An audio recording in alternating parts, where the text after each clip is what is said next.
നമ്മുടെ നാട്ടിലൂടെ കടന്നു പോകുന്ന ആറുവരിപ്പാത. ഈ ആറുവരിപ്പാത നമുക്ക് പോസിറ്റീവായ പല അംശങ്ങളും തരുന്നുണ്ടെങ്കിലും ചില്ലറ നെഗറ്റീവ് പ്രശ്നങ്ങളുണ്ട്.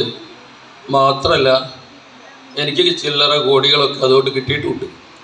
അതുകൊണ്ട് കംപ്ലീറ്റ് ഞാൻ കുറ്റം പറയില്ല. കാരണം അത് നല്ല കാലത്ത് വാപ്പ അവിടെ കുറച്ച് സ്ഥലം വാങ്ങിയിട്ടതുകൊണ്ട് അല്ല, നമ്മുടെ അധ്വാനത്തിൻ്റെ ഒരു സാധനം കൂടിയാണ്. അതാണ് നമുക്കിൽ ഉയരാം നടുവിൽ തിന്നാം നൽകുകിൽ നേടിയിടാം നമുക്ക് നാമേ പണിവത് നാഗം നരകവും അതുപോലെ പ്രപഞ്ചഭൂമിയിൽ വിതച്ച വിത്തിൻ ഫലത്തെ നാം കൊയ്വു പ്രപഞ്ചം അരുൾവു പട്ടും വെട്ടും പകരത്തിനു പകരം. ആരാ പറയുന്നതറിയില്ലേ? ഉള്ളൂരിൻ്റെ പ്രേമസംഗീതത്തിലുള്ള. അപ്പോൾ ഈ ആറുവരിപ്പാത ഉണ്ടാക്കുന്ന കുറേ പ്രശ്നങ്ങൾ നമ്മളവിടെ ഈ രണ്ടത്താണിയിലും കക്കാടും അത് ശ്മശാനത്തിലൂടെ അല്ലെങ്കിൽ പള്ളിപ്പറമ്പിലൂടെ കടന്നു പോകുന്നുണ്ട്. അപ്പോൾ ആ സംഭവങ്ങളെ കൂടി കോർത്തെടുക്കാനുള്ള ഒരു സാധ്യതയാണ് പൊറുതിയില്ലാത്ത ആത്മാക്കൾ. ആറുവരിപ്പാത ആറുപോൽ പരന്നൊഴുകുന്നു, ആറുവരിപ്പാത ആറുപോൽ പരന്നൊഴുകുന്നു, തടസ്സങ്ങളെ തട്ടിയകറ്റി.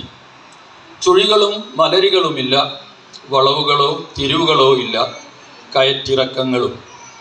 വേഗത മാത്രമാണുന്നം, വേഗത മാത്രമാണുന്നം, ദൂരത്തെ നേരം കൊണ്ടളന്നു തീർക്കാൻ.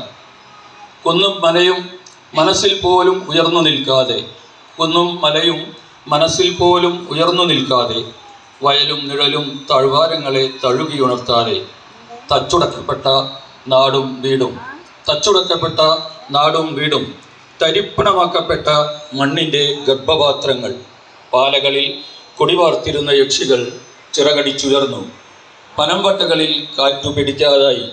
ഒ വിജയൻ്റെ ഖസാക്കിൻ്റെ ഇതിഹാസം ഓർമ്മകളിൽ മനസ്സിലാവും. പാലകളിൽ കുടിപാർത്തിരുന്ന യക്ഷികൾ ചിറകടിച്ചുയർന്നു, പനംവട്ടകളിൽ കാറ്റു പിടിക്കാതായി. കല്ലറകൾ കാണാതെ പ്രേതങ്ങൾ കറങ്ങി അലഞ്ഞു. സുനാമിയും കൊറോണയും തീർത്ത സാഹോദര്യം വഴിമാറി നടന്നു. പള്ളിപ്പറമ്പിനെ കീറിമുറിച്ച് പാതയുടെ മുന്നേറ്റം. നീണ്ട നാളായി നെടുവീർപ്പുകളില്ലാത്ത കുഴിമാടങ്ങൾ. യന്ത്രമുരൾച്ചയിൽ ദിഗ്ഭ്രമം ബാധിച്ച വിചാരണ കാത്തുകിടന്ന മനുഷ്യാത്മാക്കൾ. യന്ത്രമുരൾച്ചയിൽ ദിഗ്ഭ്രമം ബാധിച്ച വിചാരണ കാത്തുകിടന്ന മനുഷ്യാത്മാക്കൾ. മുസ്ലിം കൺസെപ്റ്റിൽ വീണ്ടും ഒരു ഉയർത്തെഴുന്നേൽപ്പുണ്ടാവുന്നതാണ്. അതിന് സൈറൻ പോലെ ഒരു കാഹളമൂത്തുണ്ടാവുന്നതാണ്. അത് അറിയാത്തവർക്ക് വേണ്ടി പറയാണ്. യന്ത്രമുരൾച്ചയിൽ ദിഗ്ഭ്രമം ബാധിച്ച വിചാരണ കാത്തുകിടന്ന മനുഷ്യാത്മാക്കൾ. നാളും പേരുമുള്ളവർക്ക് ശേഷിപ്പായ എല്ലിൻ തുണ്ടുകളുമായി മറ്റൊരു കുഴി.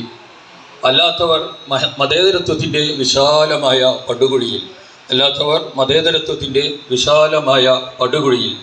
അന്ത്യനാളിൻ്റെ കാഹളമൂത്തിനു മുമ്പേ തട്ടിയുണർത്തപ്പെട്ടവർ, അന്ത്യനാളിൻ്റെ കാഹളമൂത്തിനു മുമ്പേ തട്ടിയുണർത്തപ്പെട്ടവർ വിചാരണ കോടതി കാണാതെ വീണ്ടും കൽത്തുറുങ്കിൽ തന്നെ.